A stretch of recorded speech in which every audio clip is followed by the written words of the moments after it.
કેન્દ્રિત વર્તુળની ત્રિજ્યા 4 આપેલું છે।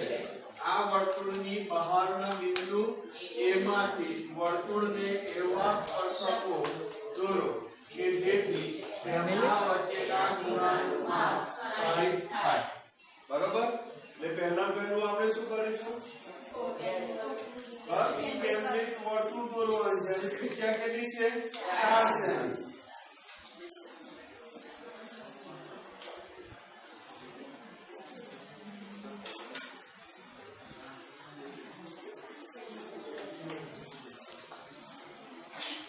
કેન્દ્રિત વર્તુળ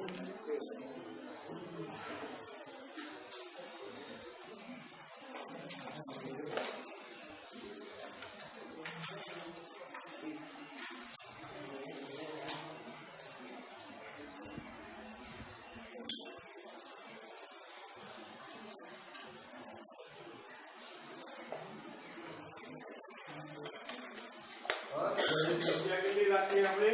4 સેમી।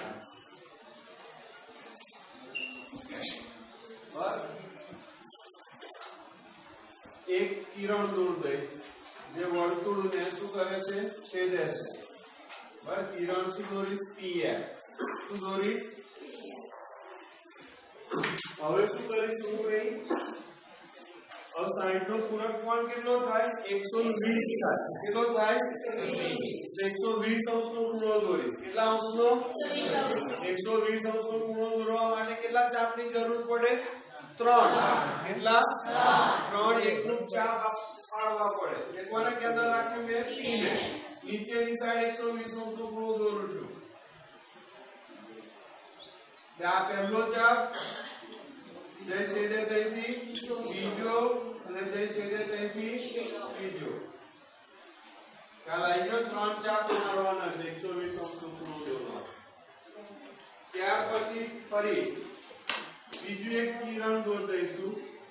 કિરણ py કયું કિરણ? બસ આ જે ખૂણો થયો કેટલા માપનો થયો? 120 અંશ। કેટલો થયો? 120।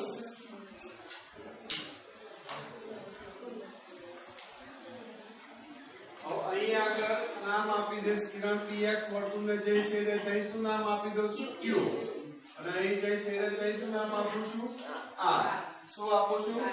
એટલે અહીં q બિંદુ આગળ શું દોરીશ? લંબ દોરીશ। શું દોરીશ? લંબ। એવી રીતે r બિંદુ આગળ પણ શું દોરીશ? લંબ। હવે લંબ દોરવા માટે બહુ સહેલી રચના છે। જો ધ્યાનથી q ને કેન્દ્ર રાખીને બંને સાઈડ ચાપ મારી દીધા। પહેલો બીજો। બરાબર? એવું જ સેમ મેં કઈ કર્યું? r આગળ આ પહેલો અને બીજો। ખ્યાલ આવ્યો? પછી આટલું માપ લઈ લઈશ પરિકરથી એના વ્યાસ જેટલું લઈ લીધું। હવે ફરી ચાપ માર દઈશ। આ પહેલો અને આ બીજો। ખ્યાલ આવ્યો? સેમ અહીંયા આગળ એનું એ જ માપ છે। બરોબર? એટલે ફરી નીચેની સાઈડ આ પહેલો અને આ બીજો। ખ્યાલ આવી ગયો? હવે શું કરવાનું છે? લંબ દોર દેવાના।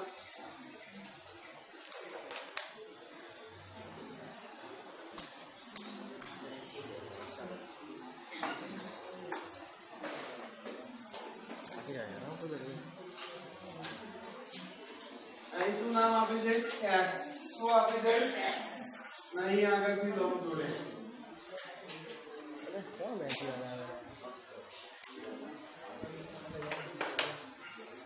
ગોળિયા હર બેન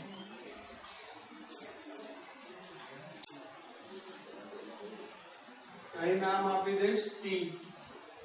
જ્યાં કિરણ RT અને કિરણ QS એ સ્પર્શક કહેવાય અને જે છેદે તેનું નામ આપીશું A। એટલે આ જે ખૂણો છે કેટલા અંશનો બનશે?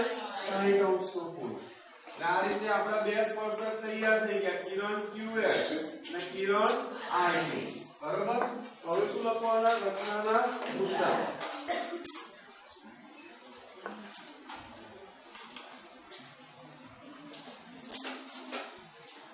પહેલો મુદ્દો આપેલો જ હોય અંદર વર્તુળનું કેન્દ્ર P ત્રિજ્યા 4 રચો બરોબર ત્યાર પછી કયું કિરણ દોર્યું મેં પહેલું કિરણ px રચો જે વર્તુળનું કેન્દ્ર P ત્રિજ્યા 4 ને કઈ છેદે છે q માં છેદે છે બરોબર ત્યાર પછી કેટલા અંશનો ખૂણો દોર્યો ને 120 કયો ખૂણો તો y p x ને માપ ખૂણો y p x બરાબર 120 અંશ થાય તેવું કિરણ py કિરણ રચો જે વર્તુળના કેન્દ્ર P ત્રિજ્યા 4 ને આ બિંદુમાં છેદે છે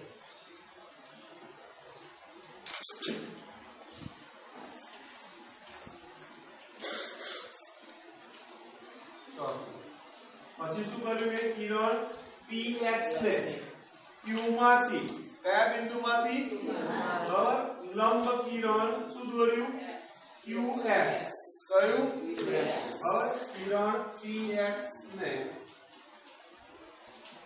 q માંથી લંબ કિરણ ps qs રચો qs રચો સેમ આવો જ મુદ્દો અહીંયા હવે આ કિરણ કયું છે py અને કઈ આગળ r કિરણ py ને r માંથી લંબ કિરણ કયું r t રચો જે કિરણ qs ને a માં છેદે છે